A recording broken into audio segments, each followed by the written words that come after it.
Oregon Wild Horse Organization. We're a national nonprofit. After working for various nonprofits for several decades, the last of which being Citizens Against Equine Slaughter, I decided to form my own nonprofit. And what we do is we seek to educate, legislate, and litigate for our wild equids, horses and burros across the nation. We're not specific to Oregon, even though we try to focus a little bit more on Oregon. We have members that are across the country, including board members that are across the country. And we frequently do the public comments, administrative appeals, and lawsuits. We work in concert with several other nonprofit organizations.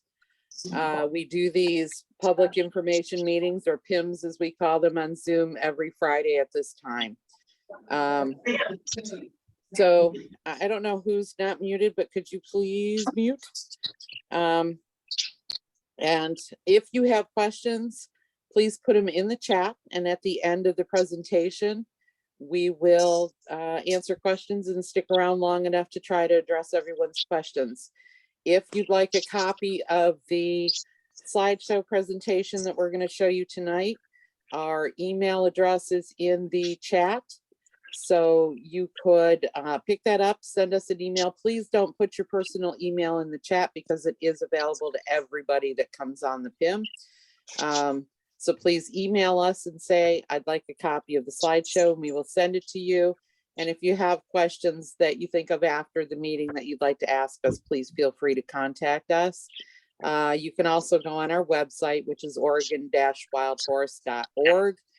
And you can find our contact information on there, as well as phone number to give us a call if you'd like to talk that way. So we'll get started and hope that this works here.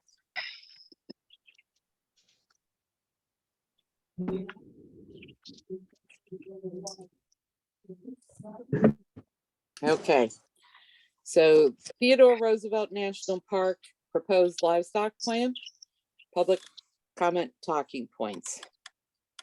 The biggest issue that we saw was the livestock determination. All federal agencies, including the National Park Service, have to follow federal regulations. And that would mean the federal definition of livestock. That's found in 28 CFR subsection 780.120.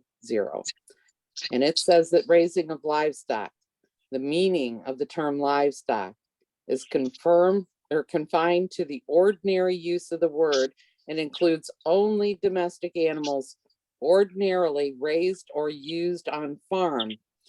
And what this would mean is that wild horses that have been born and lived in the wild were not on a farm, and they were not raised as food animals. The reason that the government decided that they needed to create a regulation that defined livestock was because when transportation made it possible to start transporting food across the nation, interstate travel, they needed a way to uniformly regulate foods, and that included meat. So each state having their own livestock regulations didn't work. They had to make it a national regulation. So that's why it doesn't matter what state they're in, they have to follow the federal definitions of livestock. These horses do not meet that definition. So legally, they cannot consider them or just decide that they're livestock. They have to follow the federal definition. Okay, so when we get into this, there's a couple of different issues. One is the issue of feral versus wild. This is a legal issue. It's a legal determination. Feral is a word that means having escaped or been released from domestication and reverted to a wild state, and any offspring resulting therefrom. The difference would be that a wild animal means any animal which is now or historically has been found in the wild or in the wild state within the boundaries of the United States. And that's defined in the Animal Welfare Act, which again is a federal law. Now, when it went to court and different agencies have tried to say these are feral animals that escaped, that they were formerly domesticated. What has been decided, the earliest case that decided it was Mountain States v. Hodel, where they said that at the outset, it's important to note that wild horses and burros are no less wild animals than are grizzly bears that roam our national parks and forests. It's important to note, they said national parks. Indeed, the definitional section of the act, Congress has explicitly declared all unbranded and unclaimed horses and burros on public lands to be wild horses and burros. The word is used, wild, not feral. So, and then they went on to say, therefore, we agree with the district court that the subjected horses, now this was a different case, are indeed wild horses, and that was Wild Horse Observers versus New Mexico Livestock Board. In that case, the horses had strayed off of public lands onto private lands, and the private landowner, who was a rancher, trapped the horses, called the New Mexico Livestock Board, who went and picked the horses up and were going to sell them. And they were sued. And the judge said, even if they walk off of public lands, they're still federally protected wild horses. And his ruling was based on the thought process that if you take deer or elk and you have them on a farm and you're raising them for meat, it doesn't mean that the rest of the species that still exists in the wild would then become livestock. So that's what would apply here, is if the National Park Service is trying to say these horses originally came from a ranch, which is what BLM, Forest Service, and now the National Park Service always say, is that they're escaped animal, or escaped livestock, stray livestock. They're all interchangeable terms. That if they originally came from there, then that means they're just livestock. And so what the judge said in this case was that would mean that any horse in the United States would be livestock by that logic. So any deer that's put on a farm would then make all deer that are in the wild also be considered livestock. So he said, no, the horses they were talking about that are wild horses are in fact wild horses, and they're protected under the Wild Horse and Burro Act. So that's the legal issue, is feral versus wild. Then if you get into the other terminology they like to argue, you would have native versus non-native or invasive. This is a scientific argument. And so far the courts have not really ruled on this. We had one New Mexico case where the judge said that they were native wildlife. So that can be used, but I think it can still be argued by the agencies because again, they were talking about horses that strayed off public lands and onto private lands. So I think they could still try to argue this in court, that the judge was talking about their wildness and whether or not they were native to that specific area versus being ones that were on a farm.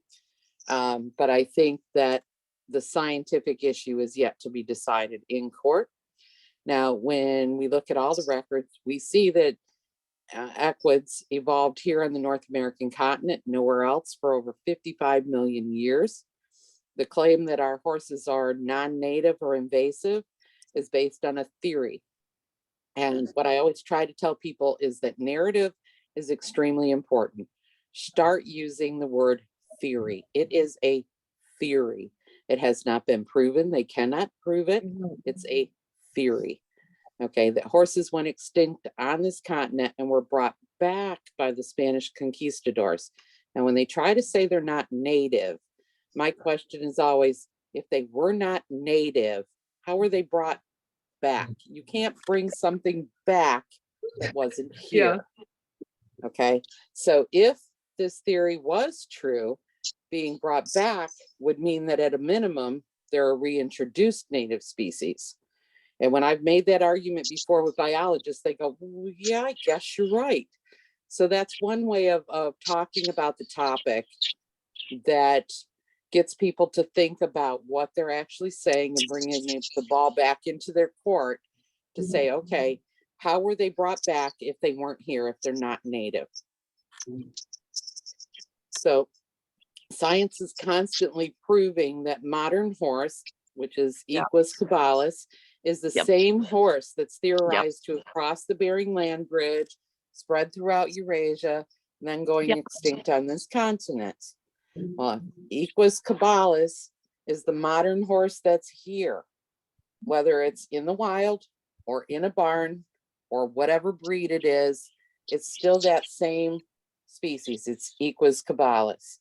Being the same horse that's theorized to have gone extinct on this continent means that they are in fact native here. The same horse that they say went extinct, left here at the end of the Pleistocene, is the same horse that's here today. That makes them native. There's no argument to be had. Plus, then you have archaeological and historical evidence, along with the ancient DNA from fossils that disprove this theory. And you guys know that's the works of Dr. Ross McPhee. There's paperwork by Dr. Jake Kirkpatrick. There's the Yukon finds. There's so much evidence out there that it's easy to prove this. Of course, you have oral histories of the indigenous peoples. You have the cave drawings. You have the Lewis and Clark journals. I mean, there's overwhelming evidence that proves that these horses did not go extinct here. So we don't believe their theory. What we always tell them is prove it, which they can't do. Okay. So those are the two issues, and frequently people confuse them. They start talking, well, they're feral, they're not native. And those are two separate issues. So anyway, now when we were reading through the transcript for the public meeting from the National Park Service, I found this quote interesting that was Angie Richmond's, who is Teddy Roosevelt National Park Superintendent. And part of the statement she made said that the purpose for the Theodore Roosevelt National Park states that the park was established to pay tribute to the conservation legacy of Theodore Roosevelt Park. And in doing our research, some of the things that we found were on the species that existed then, existed after the park was created, and exist now. So animals that lived on the actual park acreage when Teddy Roosevelt visited, as far as large herbivore species go, included mule deer, white-tailed deer, and wild horses, and at that time, Audubon bighorn sheep, which became extinct in 1905.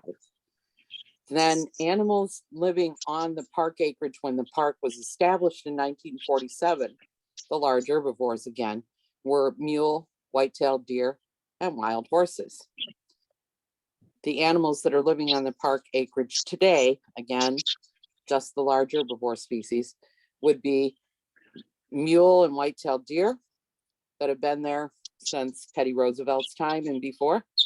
The pronghorn antelope were introduced in 1951. A different species of bighorn sheep, the Rocky Mountain bighorn sheep, was first reintroduced in 1954. And I say first because they've had to reintroduce them a few times because they keep dying.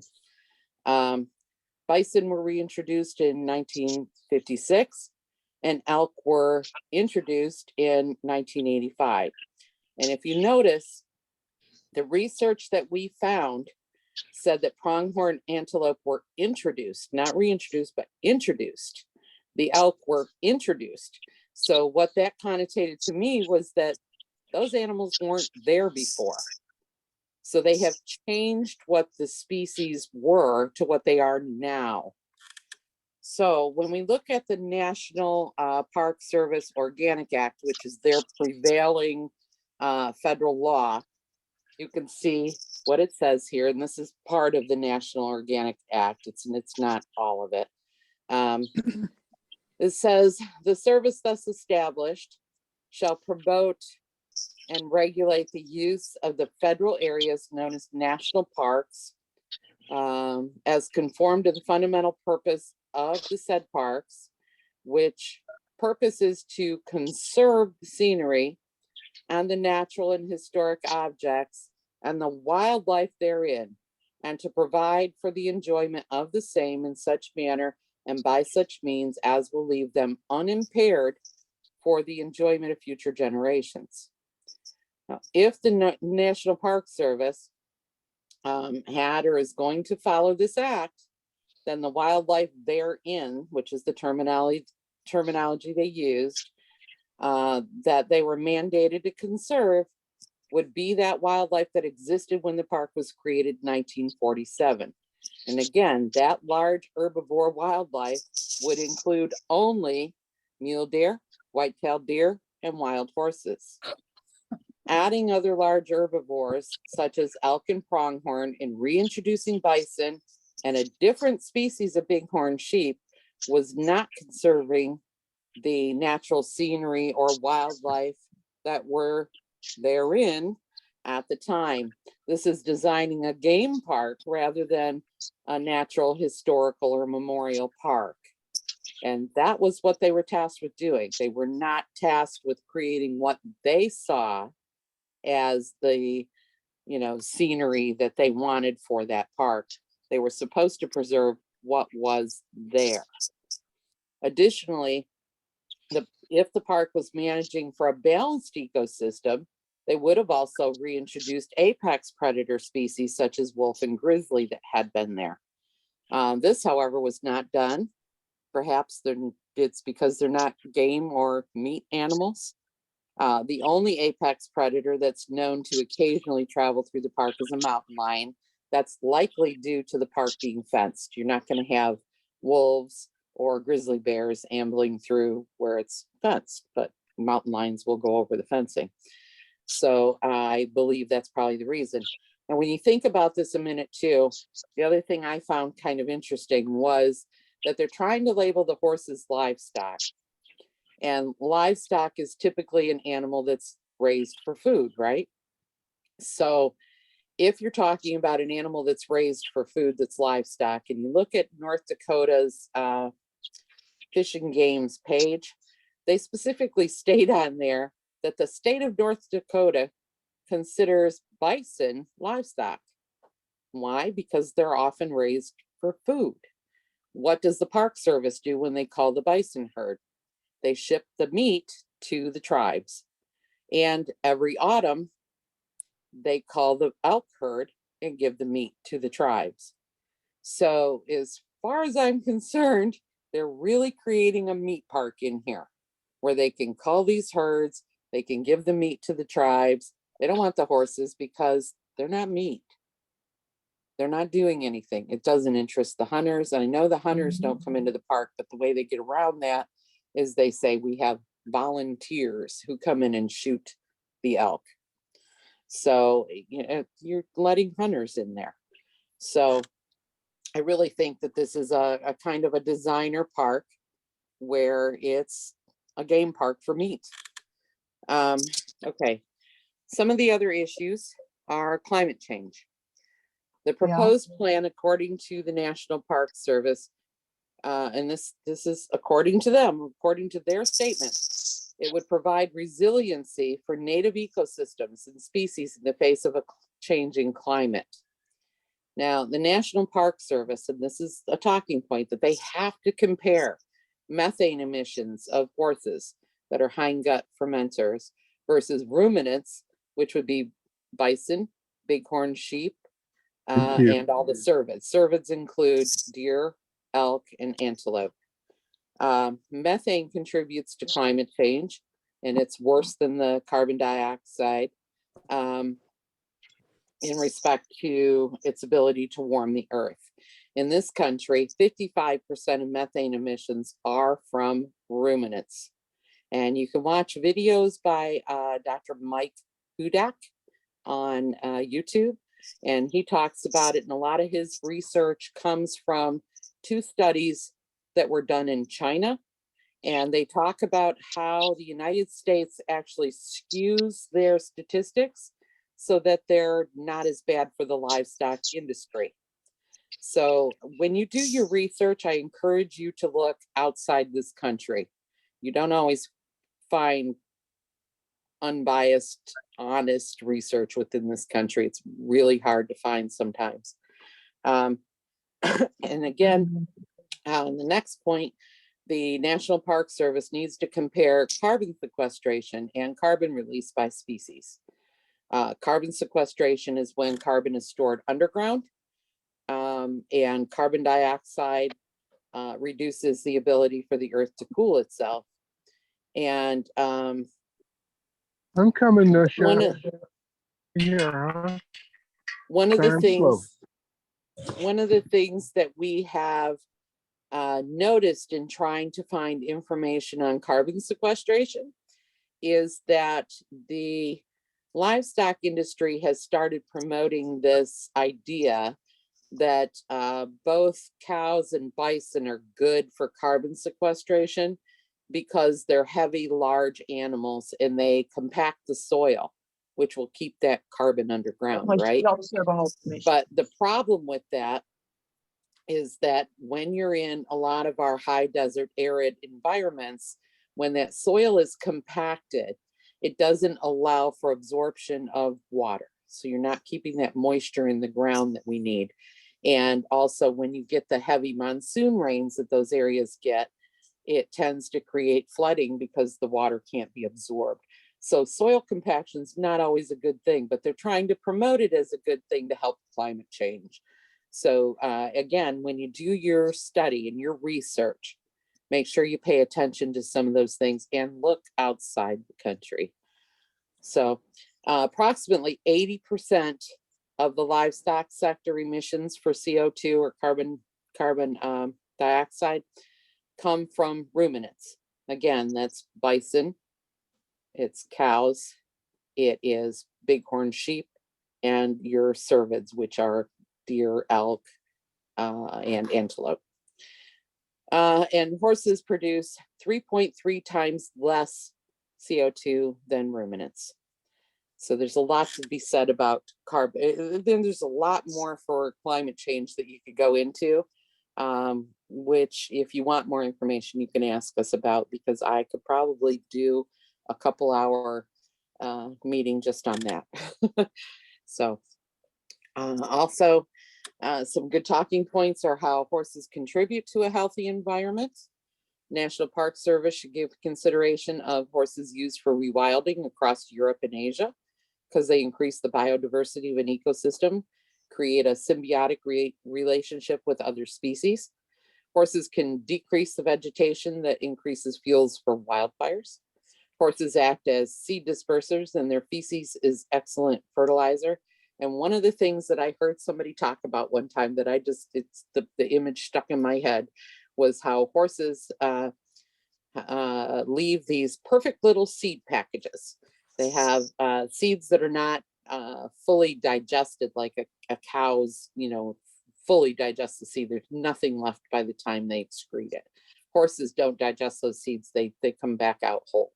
And when they come back out whole, they're in this little ball of feces that is just perfect fertilizer to let that seed grow and develop. So I just love the fact that they have these perfect little seed packages that they leave around.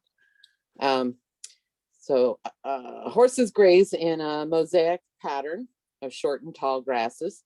This contributes to the structural diversity of grasses and helps leave cover for other animals. So instead of just grazing straight across like a carpet and having everything be grazed down to nothing, horses will eat a little here and a little over here. So you'll have some patches of higher grasses that provide cover for animals such as deer, ground nesting birds, and sage grouse is one of the major ones that's a concern these days. And then also rabbits and little animals like that. Horses, because they have both upper and lower teeth, act more like a lawnmower, which encourages continuing growth of the grasses and forbs. Bison only have lower teeth, tending to pull plants out by the root.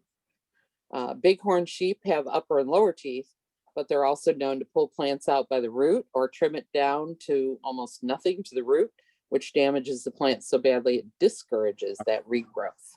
Yes, I'm on now. Thanks a lot, Cambria. Okay, bye. Horses do not eat woody plants, such as the saplings on riparian areas. Bison, deer, and elk will all eat those woody plants. Horses don't hang out at a water source. In fact, they usually go once, maybe twice a day to that water source. Being a prey species, they intuitively know that if they're hanging out at a water source, that's a good place for a predator to find them. So they typically go, they get their drink, and they leave again. Bison are known to hang out and poop in the water sources, which pollutes those water sources. And the level of E. coli that's found in those water sources is really high. So that's something you can also research and find more information on. Bison also do significantly more damage to the stream banks because of their weight and the fact that they have that split-toed hoof. So they do more damage to the riverbanks. And if you're not familiar with why that's an issue, as those riverbanks are broken down, it causes more erosion. As you cause more erosion, you've got more silt in the bottom of the riverbanks, which causes them to be less deep. And also it creates a widening of the river itself. When that happens, when it's less deep, it's warmer.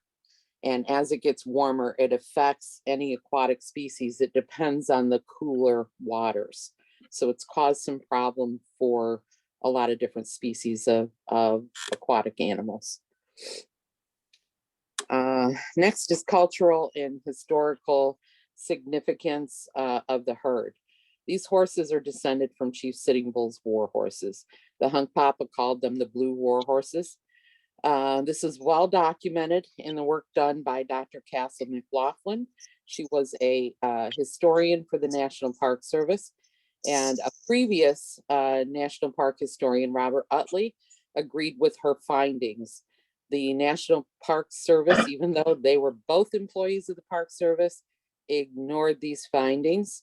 The other thing we found interesting, if you look at the foundation document for Teddy Roosevelt National Park, one of the suggestions was that they fill that expert position. And each time they've filled that expert position, they didn't like what the person had to say. So now it's not filled. They have no one there. And I don't know how they're going to try to make accurate statements without that expert there.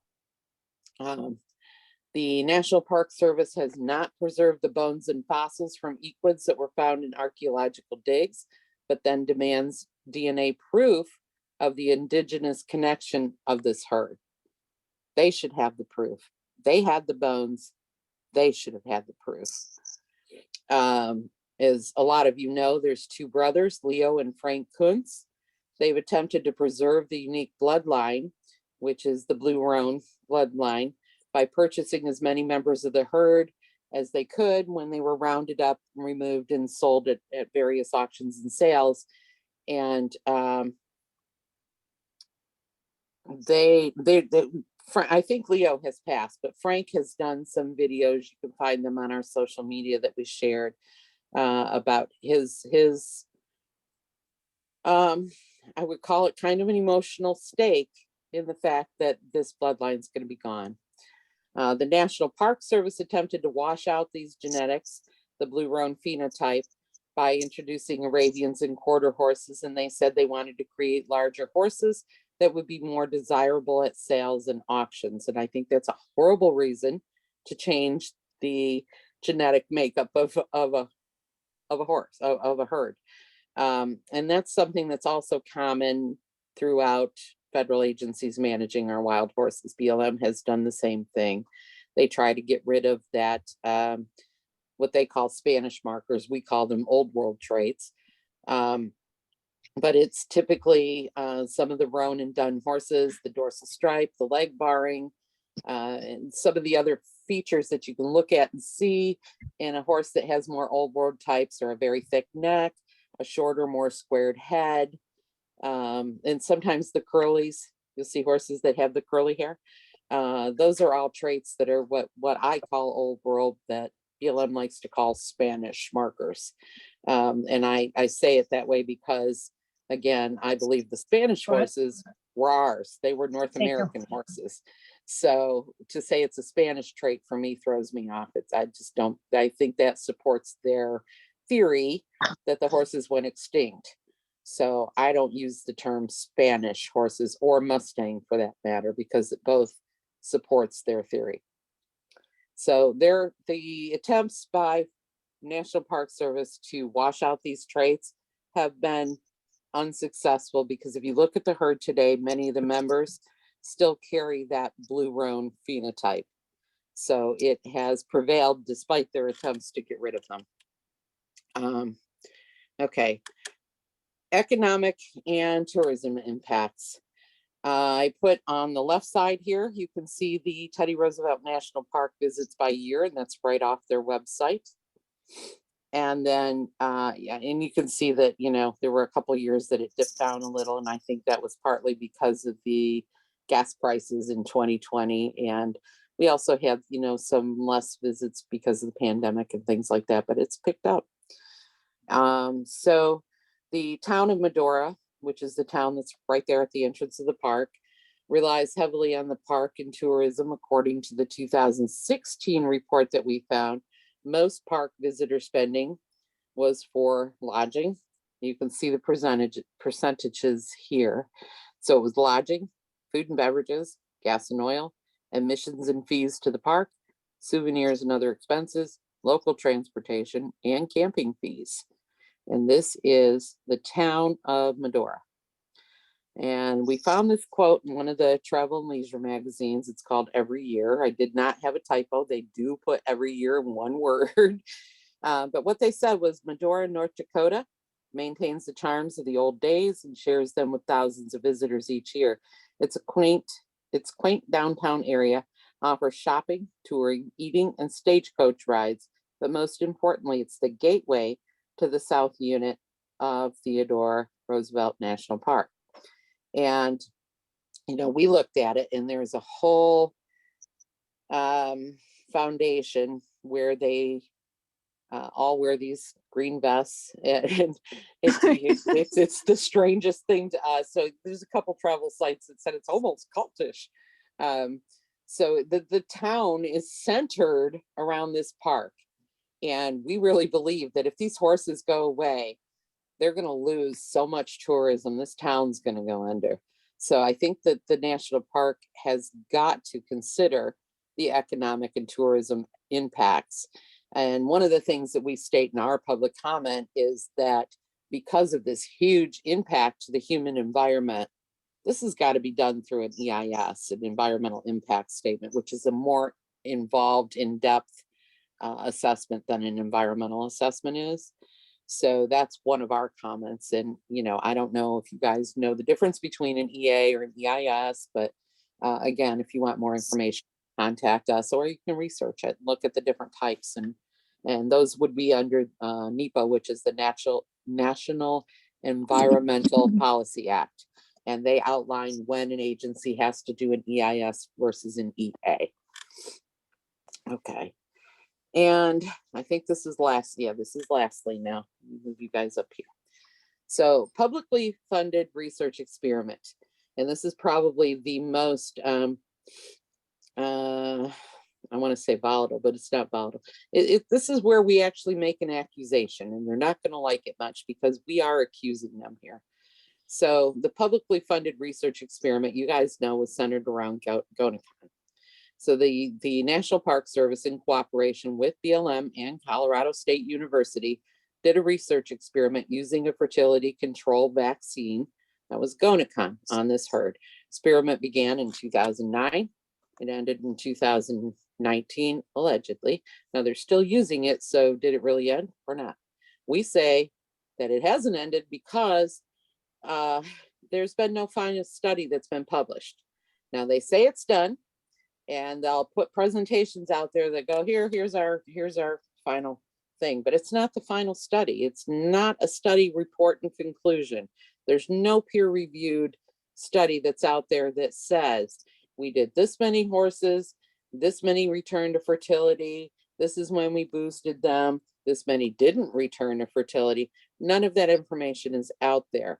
We've submitted FOIAs for those, had not gotten them back. We have also had such huge concerns about GonaCon that we submitted FOIAs to the EPA asking for the studies that supported the registration of GonaCon.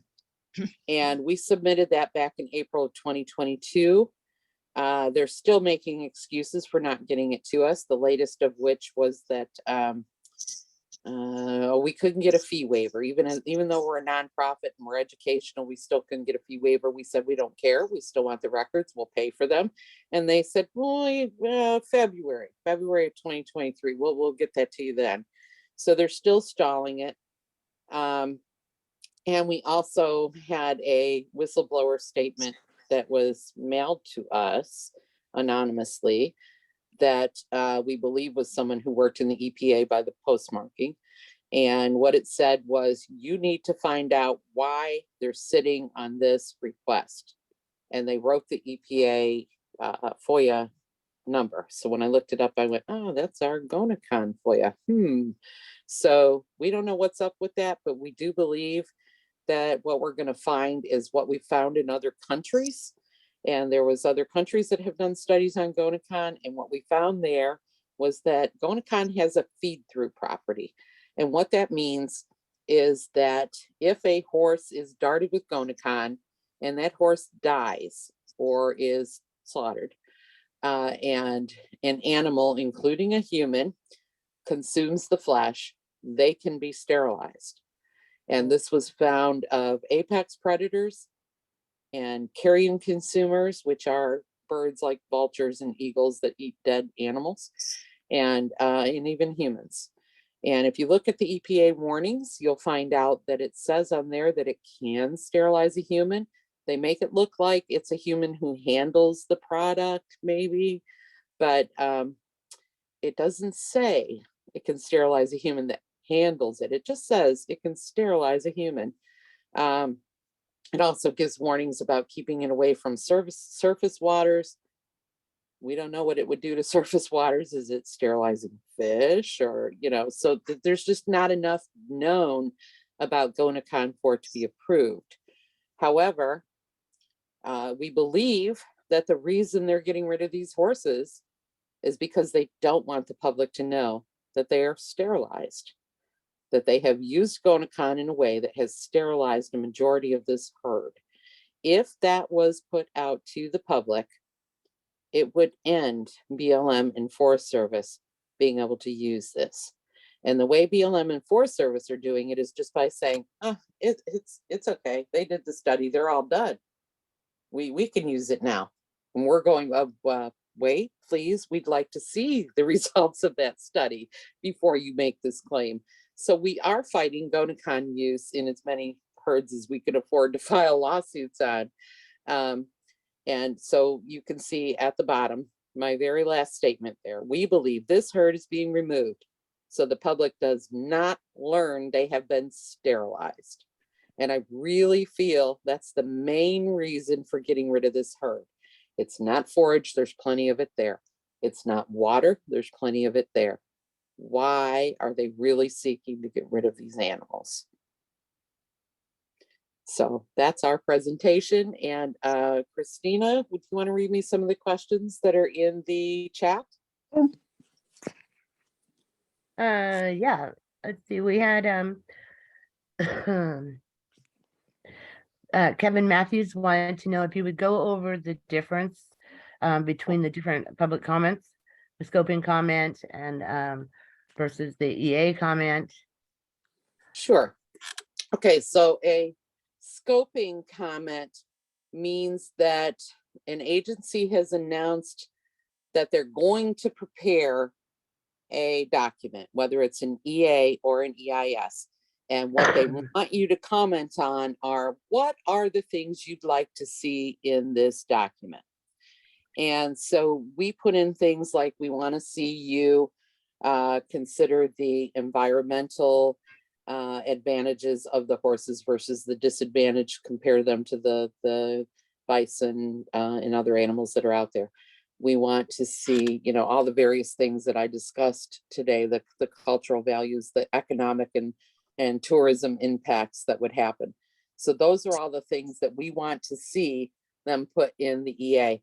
Also, the other thing is, if you have alternatives, like they discuss alternative A, B, and C in their scoping document.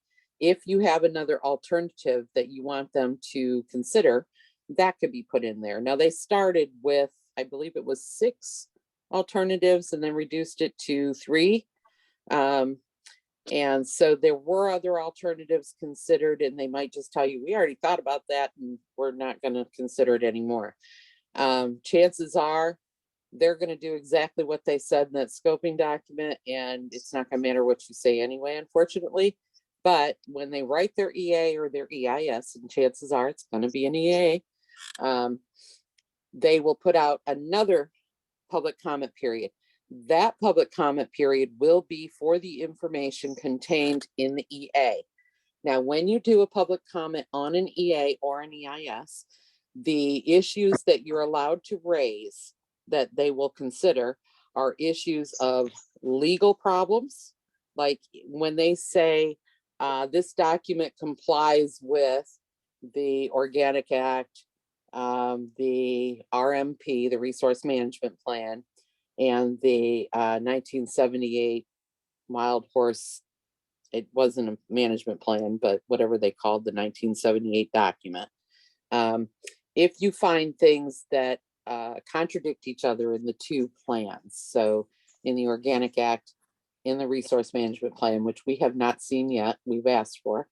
So when you find contradictory issues, you can bring those up. If there are any legal issues at all, like not following the definition of livestock, that's a legal issue. So those issues can be brought forth. Excuse me. The other thing is scientific issues.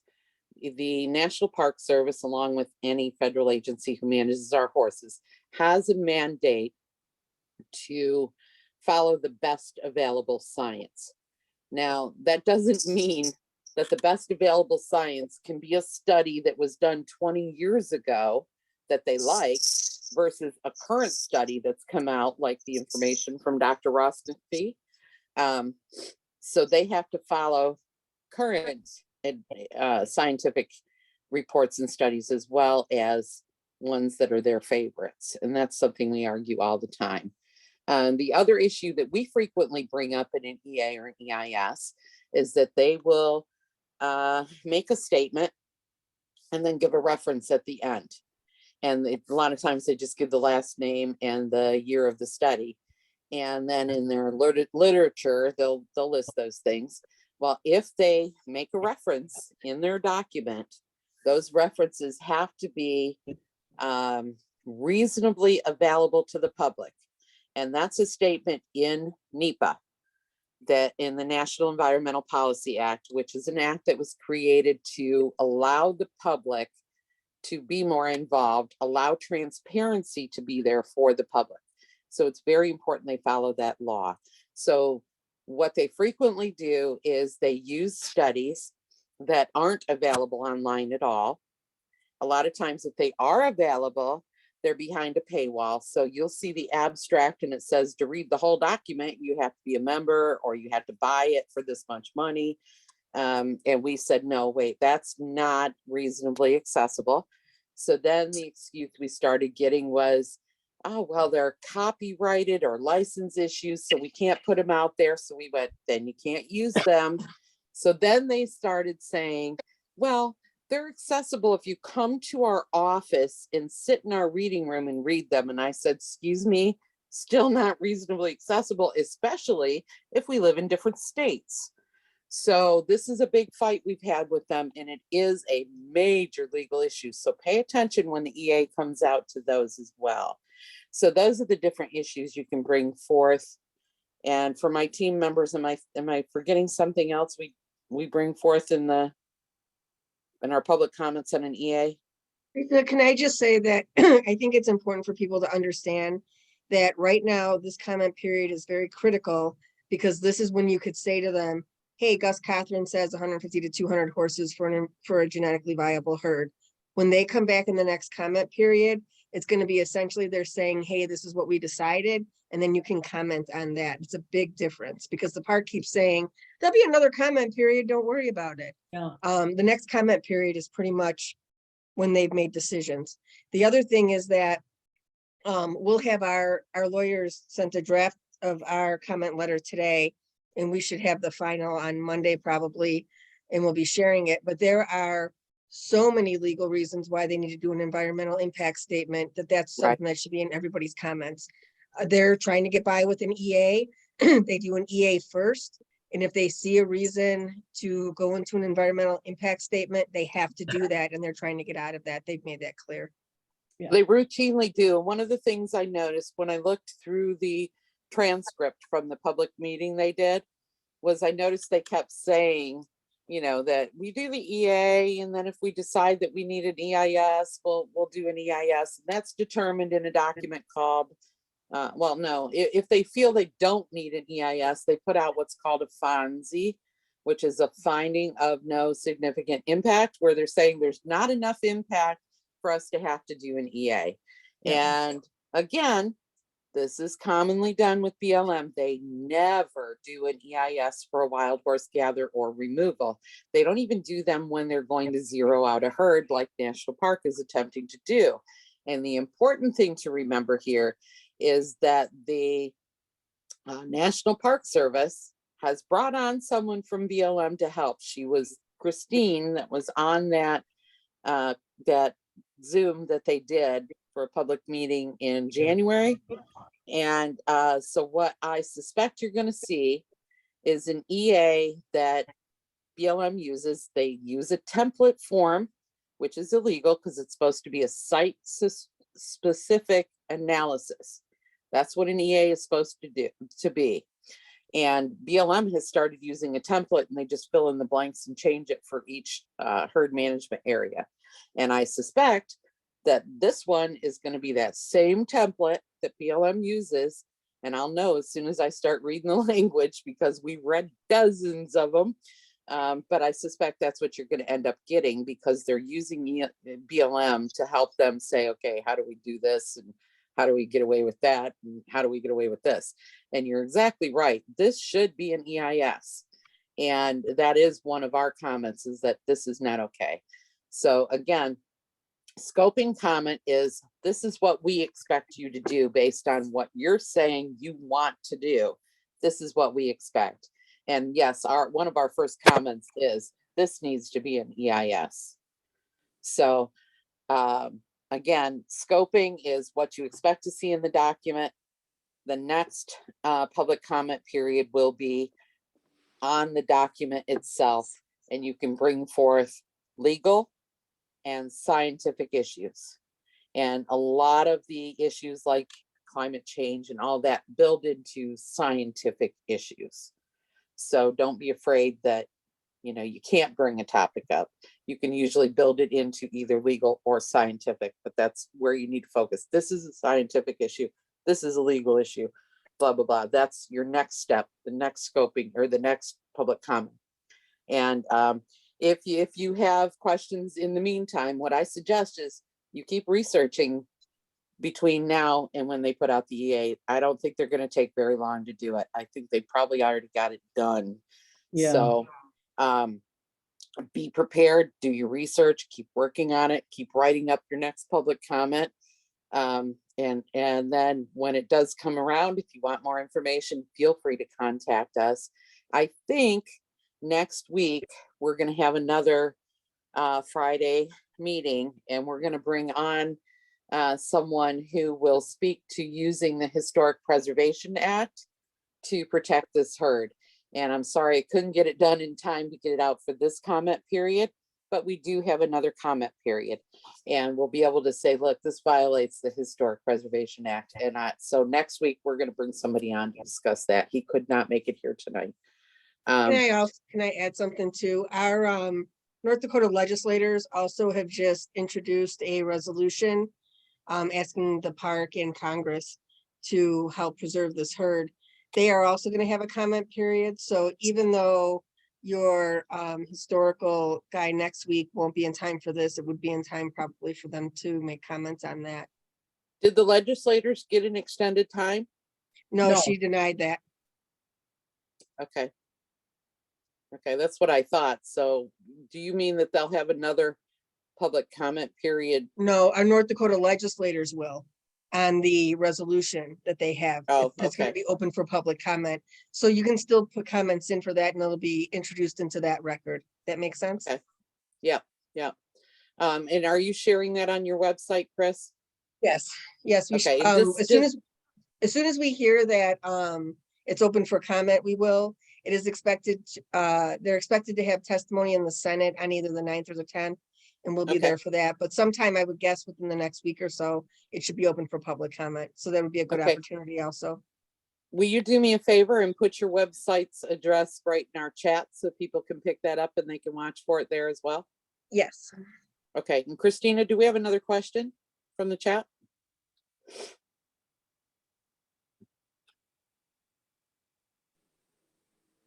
Sorry. Christina, you're I had muted. I Okay, had muted myself. Sorry about that. Yes, let's see. We did have one I just saw. I think it was also from Kevin who wanted spelled out the purpose and need for the park. And he asked, did they also spell out the purpose and need of the proposed action? they did. I don't have them printed out here. The purpose and need for the park had a lot to do with conserving what Teddy Roosevelt saw. Originally, it was called a memorial park, and it was supposed to be what he saw, what brought him some healing and some peace. And because I don't know if you guys know the story or not, but Teddy Roosevelt, actually lived in New York, and he suffered the death of his wife and his mother on the same day. And he had visited the Badlands before. And when that happened, he went back to the Badlands and he stayed there and found a lot of healing and solitude being out in the area that is now Teddy Roosevelt National Park. So they were supposed to conserve that scenery and that feel and the wildlife that was there. And that was built into the purpose of the park. And the purpose and need for this action and why they're calling it a livestock plan is they're saying that they have to remove all livestock and that they want to focus on native species. So again, it goes back to proving that these horses are a native species, which we talked about. And also, I believe in pointing out to them that a lot of the animals that they've introduced or reintroduced weren't there when Teddy Roosevelt was. And, even the bighorn sheep that are there now are not the same species as the one that was there. The species that was there did go extinct. So I think it's important to point out, if you were supposed to conserve this scenery, this landscape, you have failed because, you're trying to get rid of one of the large herbivores that was there. The apex predators are gone. You fenced it in. The only apex predator that was there then that comes through once in a while now are mountain lions. So I think it's important to point all of that out. They have strayed from that purpose that they were created or that the park was created to preserve or to conserve. And I think that's important. So I think that, Kevin, if that didn't answer your question, I'm sorry. And I can go ahead and post the purpose and need for both the park itself and then for this action. I'll do that on our social media, which on Facebook is Oregon Wild Horse Organization. I'll post those up tomorrow. So if I didn't answer it, let me know. Teresa, I'm sorry, go ahead. this is Birgit. I would like to know more about the, let's call them side effects of Gonacon to other animals and possibly humans. Where did you read that? I'll have to pull up the study. And again, I'll post it on our Facebook page. It's a study that was out of the country. Yeah, okay. Yeah, it's Now I always get out of the point country. why, yeah, okay.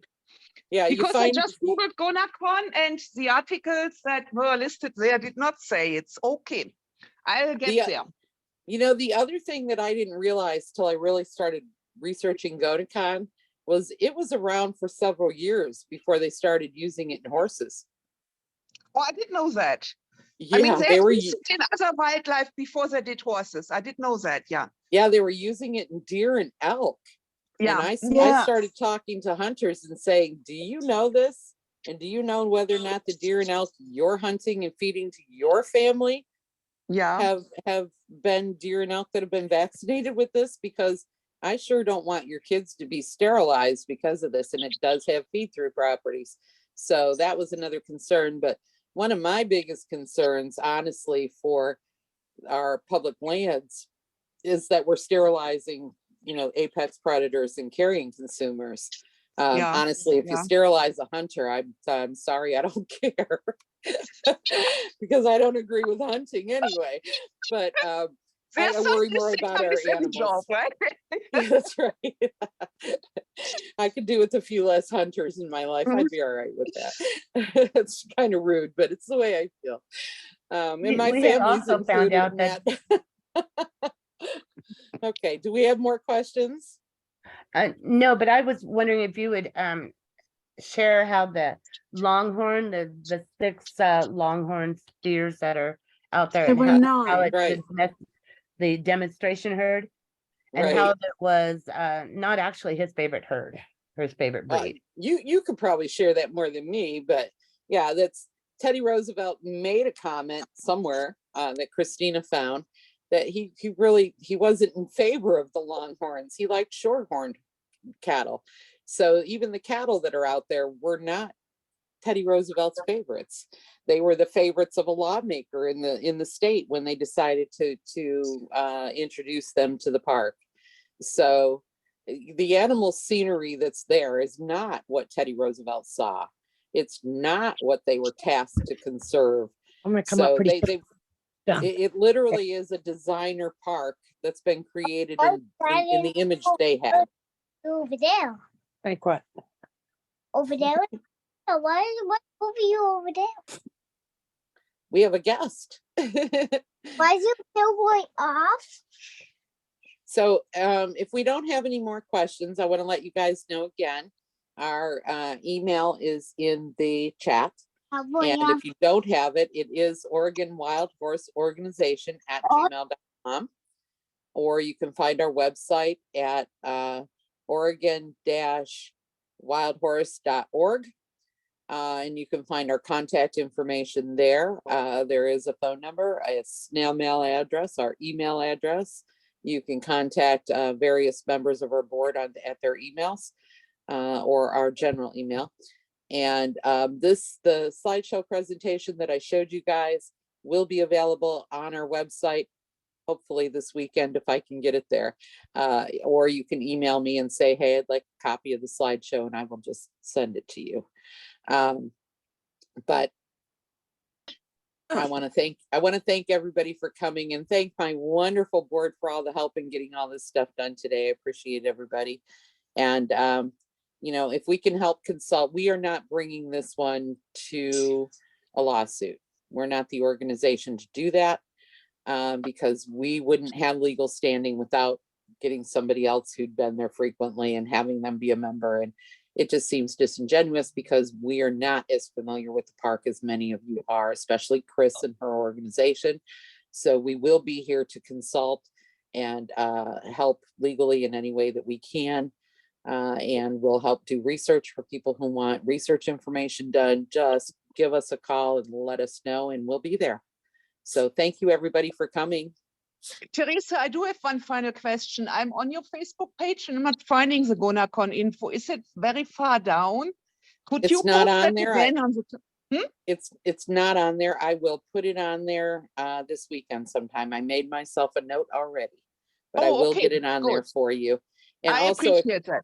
if you want to email me, I will Yeah. email it to you personally also. Okay, All right. Thank you, ma'am. yeah, thank you. Thank you for doing this, Teresa. Absolutely. Thank you, everybody. Thank you, Chris, for all your hard work too. Thank you.